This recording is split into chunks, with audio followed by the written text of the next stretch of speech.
Jackalope is a legendary creature from American folklore. It's basically what you get when you cross a jackrabbit with an antelope.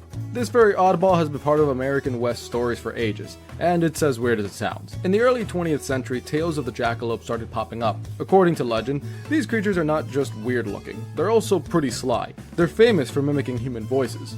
Imagine walking in the wilderness and hearing your own words echoed back to you by a rabbit with horns. And get this, some stories even say jackalopes have a taste for whiskey. It's all part of the fun and folklore that surround this mythical creature. The jackalope has become kind of a mascot for the wild and wacky side of the American frontier, inspiring all sorts of art and becoming a cheeky tourist draw in some places. The jackalope's origin story is as bizarre as the creature itself. This half-rabbit, half-antelope character first hopped into the spotlight in the 1930s in Douglas, Wyoming.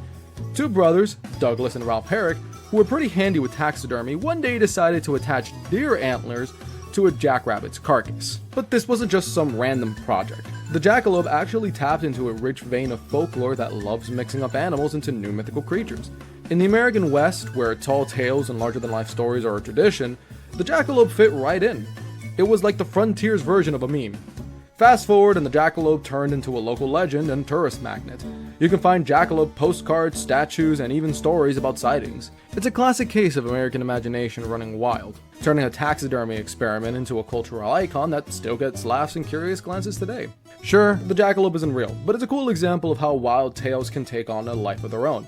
So if you're out on a hike and you see a bottle of Jack Daniels and no one in sight, you might be able to catch a glimpse of